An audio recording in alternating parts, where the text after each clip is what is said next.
Hello everybody, Kelly Rice here, but I write under my pen name, K.M. Rice, and welcome to my author vlog. I am going to talk about today,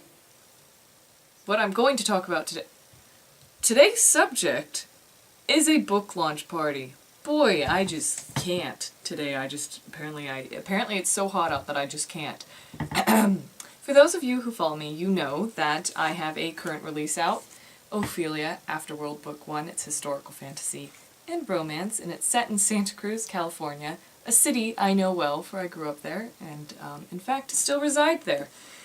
And I had a book launch party on the release day of this book, which was May 18th, 2018. Wow, I just dated this video and I just imagine people 5 years from now are going to watch it and be like, this is useless information, and we'll click away right away because of the time stamp, or the date rather. But yeah. Yes, I hosted a book launch party and I promised that I would do a video about that party and let you know what worked and what didn't work, and I'm happy to do that today. However, first things first, I also would like to announce that I am hosting a contest. This is the very first time I've ever had a contest before, so I'm probably going to put up a separate video just for the contest. But for those of you regular viewers who want to get in on the fun, it is your opportunity to earn a free K.M. Rice book. And you have to have already purchased Ophelia to enter, because the way the contest works is you put up a picture either of yourself and my book, or it could be the ebook, you know, just the cover, or the book itself, which might be even more fun, and it could be on your iPad or your, well, if you're taking the picture with your phone, it'd be hard to do it with your phone, but you know what I mean. Ebooks count. In a fun or creative way. And you can enter as many times as you want. You just have to use the hashtags Ophelia and hashtag Afterworld series. And I may need to throw another one in there, like contest. I think I need to throw in contest. And that is so that I can find your entries. So we're doing two things. Not only are you going to be sharing this on your social media and helping me raise some awareness about my new book, but also I get to have some fun, and like I said with the hashtags, that's my way of finding your entries. And if you tweet them to me, if you tag me in them, then I will also reshare them just to help spread the love and the fun, because it's exciting. And I think that you guys who have read this book already know that it's quite exciting. I've gotten very excited reactions from it. It seems to elicit powerful emotions. So if your K.M. Rice collection isn't complete, then please do enter. You can enter as many times as you want, so you can increase your chances. And yeah, post away. So you will not only have an opportunity to win a free autographed K.M. Rice book of your choosing, based on the selection that I present to you, which I'll let you know about in the separate video. It's just all my books, not the Middle-earth book, because that thing is massive. But you will also win a nifty bumper sticker. I'll just hold that up for you. Yeah, those of you who've read the book, you know exactly who Tree is, and what that quote means, and I found it funny, and I thought some of you might be able to identify with it. Because maybe we're all pretty much interdimensional beings. Who knows? So, yes, keep your eyes peeled for this contest that will be launching very soon, and for my video about it. And without further ado, I shall now discuss my book launch party for Ophelia. So, the first thing I will say is plan it out ahead of time as far in advance as you can. I did that. However, I had a 3-week-long visit to my beau in Ireland, sort of right after all the, I got all the gears poised and ready. I had, you know, my advanced readers were sending me their feedback. I had the cover and the proof and everything finally almost complete. I actually had the final proof copy sent to me in Ireland so that I could look over it. So everything was basically ready to go with my book, and I sorted out basically where I was going to have the party, who was going to help me with it, and what that would entail. But with all things, it seems to be that as prepared as you think you are, there's always something you could do better and improve upon. So I'm going to share with you what I learned and the things that worked well and the mistakes. So the biggest mistake I made was not notifying the press a month in advance or even 2 months in advance, even our local community press, because once even a small newspaper like you'd have around where I live, they have to be set to go to print like at least a week before, if not 2 weeks or 3 weeks before. Often these things are only printed monthly. So make a list of your local media, even if it's something that you're not subscribing to or a magazine that you don't read, but find them all, hunt them all down, and plan your press releases accordingly. I did send out as many press releases as I could. Excuse me. However, I just missed print on several of the local ones. So that was kind of the biggest bummer to me, because I wanted to get the community out and involved with this book launch. Because it is set in Santa Cruz, and I live in Santa Cruz County. So to me it was important to have the back of the community and to have the community involved, because it's a book about our community, or at least set in our community. So that's part of why I decided to have the party to begin with. Now, I should have opened with this, but many of you may not want to have a book launch party, or it might not make sense for you with the type of book that you have to have a book launch party.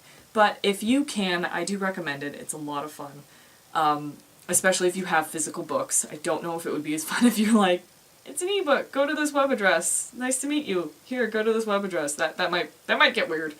But I found that people in general are excited for you and want to celebrate with you, and some people might not really be into the subject matter, but they'll buy the book anyway just because they're caught up in the emotion of the moment and they're having fun. And in my case, again, because it was something set in our community, they wanted to support that.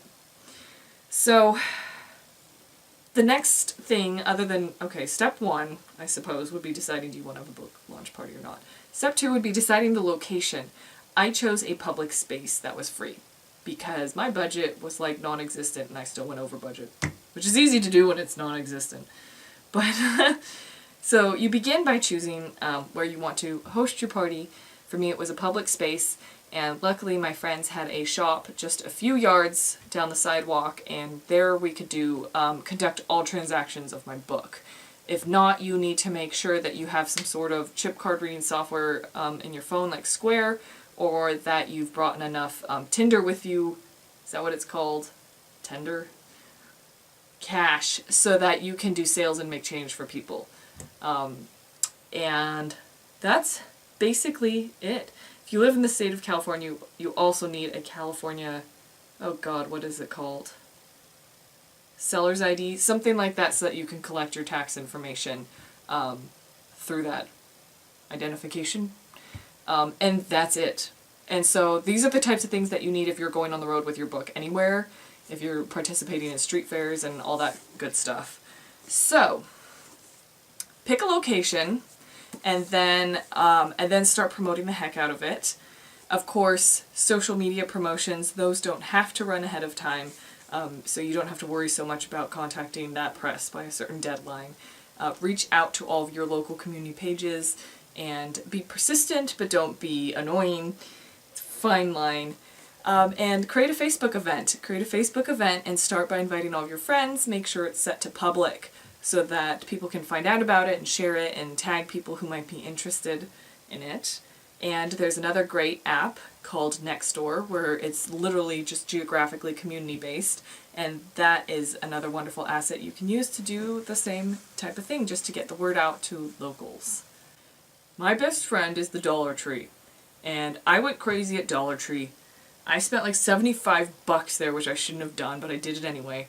And I wanted to make sure everything was on theme. If you know anything about Ophelia, you know that there's a Victorian mystery as part of it, and that tea plays a role. It's the main character really loves tea. Go figure, though that's a lie, this is actually cold water.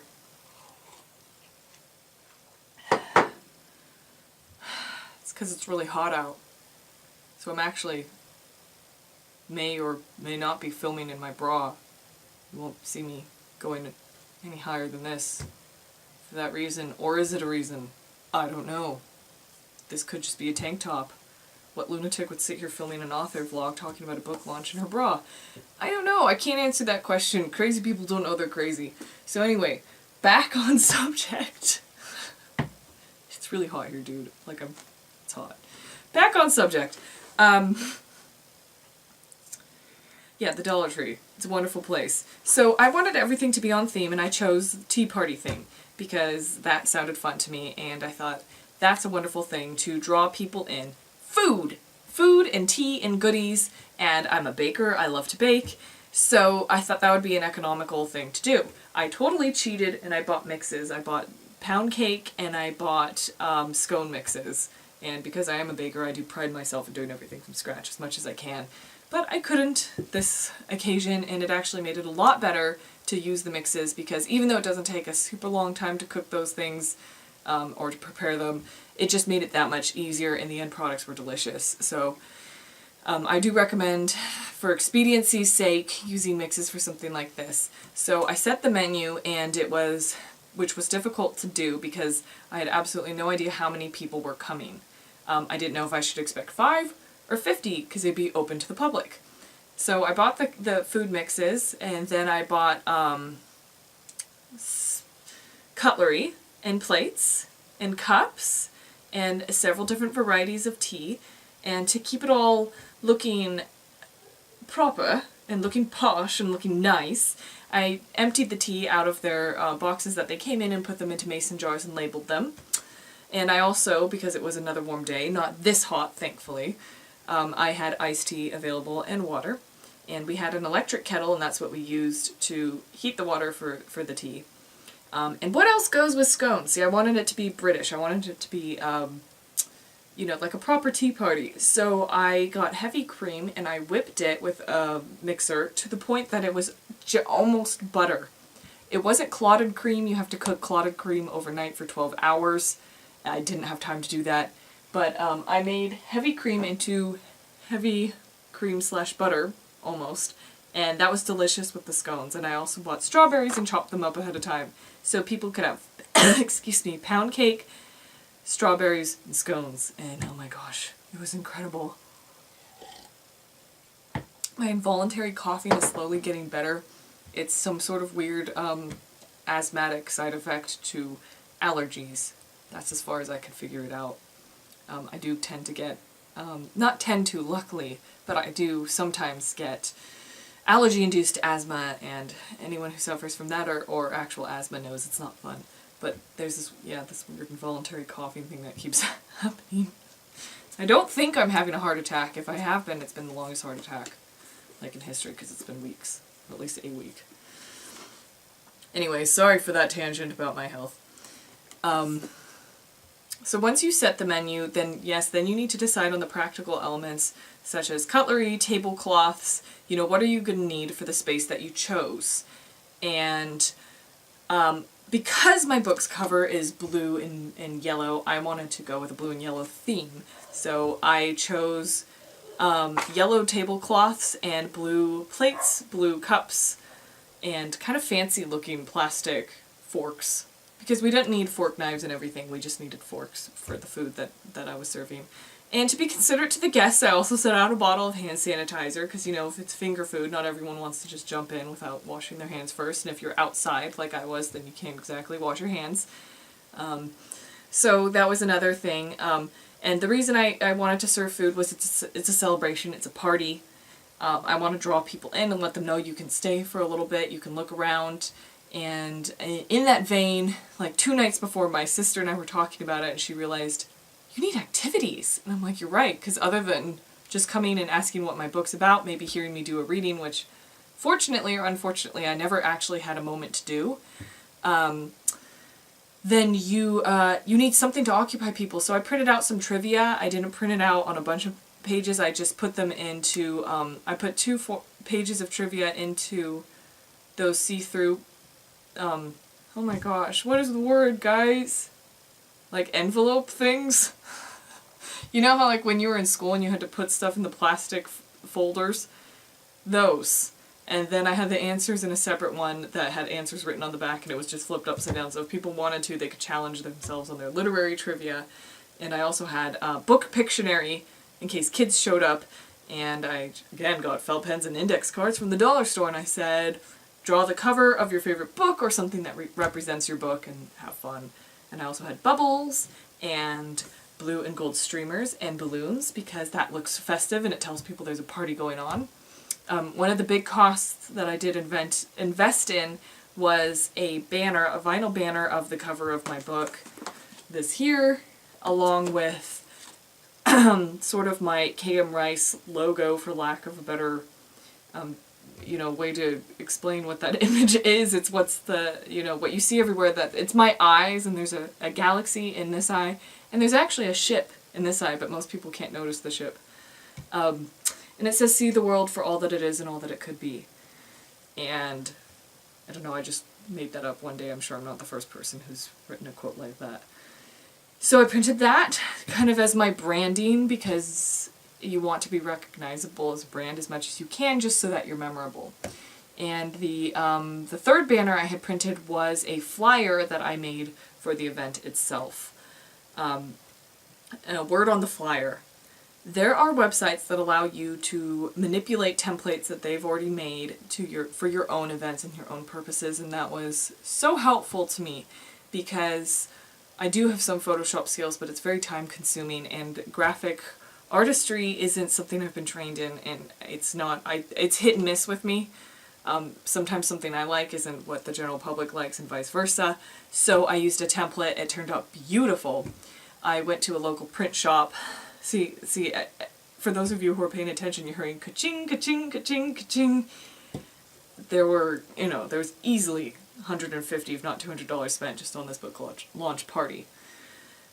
So I went to a local print shop and I had flyers printed up, both in 8 by 11. Wait, is that regular paper size? Regular paper size, and in postcard size. So I had those printed, and I went to all the local businesses on the main street, which was near where my party was going to be held, and I asked if they wouldn't mind putting the flyer up in their window, and every single shop except for one that had an issue with like people having warring flyers, and they'd be like, and rip off each other's and put up theirs, and I can understand why they'd take a step back from that craziness. Every single shop other than that one put up a flyer, and that really helped me with my exposure. Also, a lot of smaller communities like mine, and maybe even bigger ones, will have bulletin boards. So look for those bulletin boards, figure out where they are, and go put your information up there. And when I was putting flyers up on bulletin boards, I also included like 3 of the postcard size ones under the thumbtacks so that people could rip that off and take it with them if they were interested and wanted to bring the details home. I thought about going to a big events like Taco Tuesday and walking around handing out flyers, but I realized that sometimes that's counterproductive, because anytime that's happened to me and I've received a flyer, I smile and I'm polite and I go, thanks, and I pretend I'm looking at it, and 99% of the time, okay, 95, no, maybe more like 99% of the time, it's something I'm not interested in, and because I try to be nice, I wait till the person's not looking and I put it in the recycling, or I put it in my bag so that I can take it home and recycle it. So I figured if I did something like that, I would probably just walk by a trash can or recycling can full of the stuff I paid to get printed. And, what can you do? So I chose not to do that form of marketing. And plus I felt like that's pushing it a little bit, to be the author herself, being like, please come, please come. So you never know. But it could have, on the flip side, it could have been effective. We don't know. So it was great to have community involvement in that way, in terms of people wanting to help spread the word about my party. And on the actual day of the party, I was so lucky. One of my friends drove all the way up from San Diego. Her name is Jen, and she literally threatened to hit the phone out of my hand because I was texting a friend who was going through something at the time. So I have a tendency to take on too much, so I'm like trying to talk to that person, trying to organize, trying to get ready to go, trying to figure out everything that I need to do. And she was my taskmaster. She's like, get in the car, we're going. So we got in the car and we went, and she's a horse trainer and raises horses and breeds horses, and if you guys know me at all, I grew up horseback riding before I could write. So she's a woman after my own heart, and she knows how to get shit done. So she was just like, right, what do you need me to do? And she was a workhorse, pardon the pun, and helped me decorate the space with my streamers and everything, and hang up the banners and figure out all the logistics. And luckily the folks from the shop nearby, my friends there, brought over a shade canopy so we weren't all melting and our food wasn't melting.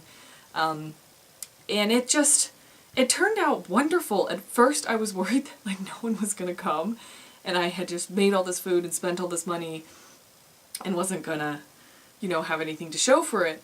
But luckily a lot of people did come. And most of those people, I realized afterwards when I was reflecting on it, were either friends, my friends, or friends of friends, people who knew who I was through a third person, or they were friends of, some of them were my mom's friends because she's part of a book club and they wanted to come and check out my book. So it was really interesting to see that most of the people who came weren't someone who walked by, saw the banner and was like, oh, I'm gonna go check this out. There were a few of those, but by far it was people who I'd spoken to, people who I'd personally invited. So maybe it would have worked if I went to Taco Tuesday and handed out flyers. I don't know. But it was mostly people who had a personal connection to me, either through me or through a third party. And that was, at first I was like, oh man, it was like, those are the only people who came because they knew me. But then I thought about it more, I'm like, no, that's actually really cool. They wanted to come support me, and they cared that much. And yeah. So that part was really neat. And, you know, when you're organizing events like this, you never quite know what's going to happen or how many people are going to come. So be prepared to be surprised. One mistake I totally did make was, I think a lot of people walked by, and even though it's a public space, they assumed some sort of birthday party was going on. The balloons do look festive and they draw people's eye, but because it was a lot of friends and family who were just kind of gathered and chatting, I could see a lot of people walking by on the sidewalk and smiling and looking, and not coming on. We were on a public deck, and they weren't coming on and kind of crossing that threshold because they thought they were in a public space, and to them it looked like we were in a private space. So if I could do something different, I would have had some signs that said public event, author signing, you know, whatever, book lunch party, come on in, just to let people know. Because at some point my aunt also noticed that, and she just kind of started chatting to passerby and they started coming in. The other thing that drew people in was I was fortunate enough to have a local photographer come and want to snap some photos. So SLV Steve came, and when people saw someone taking pictures of me doing my thing and signing books and stuff, then they thought, who is that? What's going on? And that kind of cued them into like, yeah, this is public, you can just come and talk to me.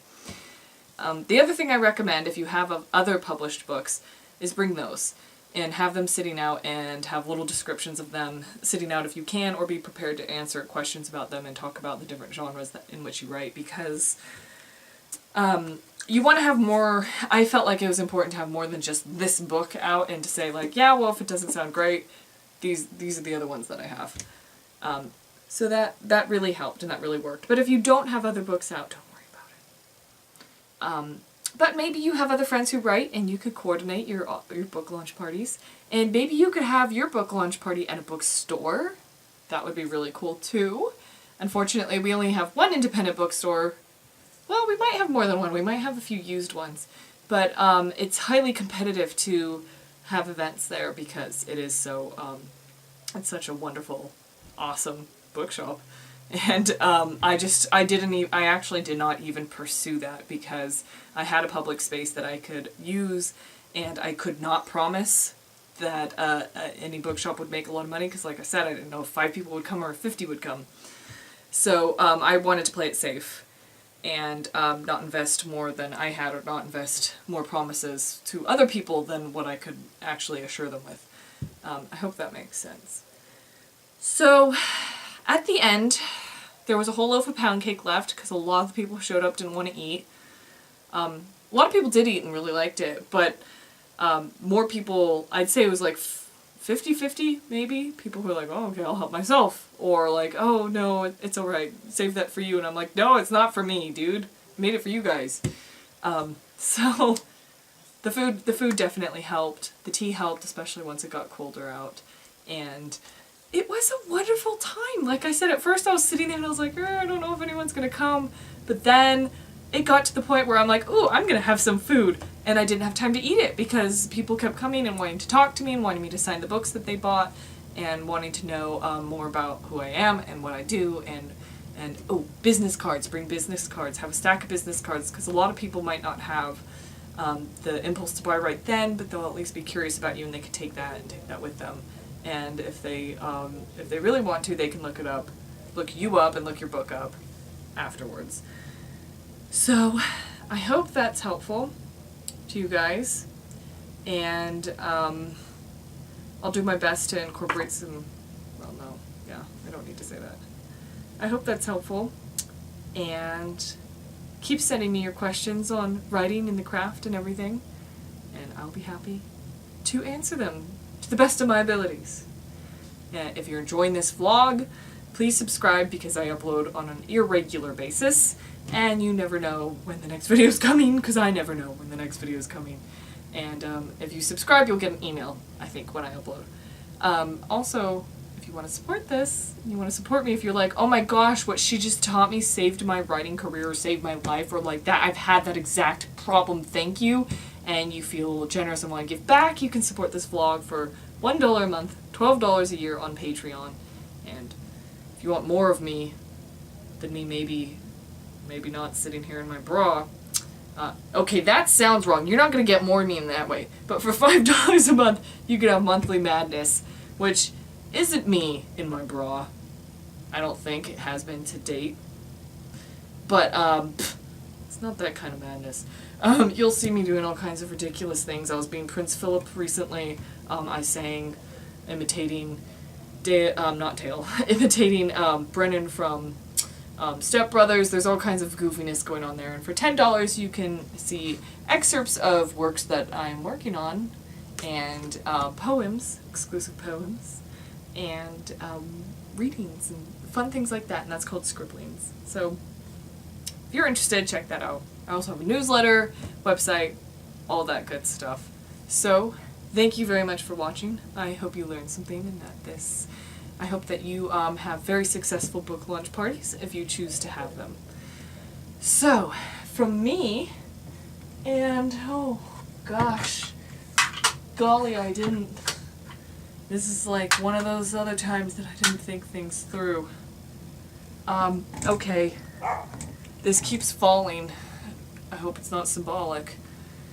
This is me and my boyfriend at the Gap of Dunlow in Killarney, Ireland. It's a beautiful, rugged place. I just stuck this on my wall because apparently I'm lazy and I didn't put it in a frame. And it just keeps falling, so there's some sort of symbology in that. So, from this weird, awkward photo of me and someone you don't know, hope you guys all have a very fond farewell. Catch you next time, guys.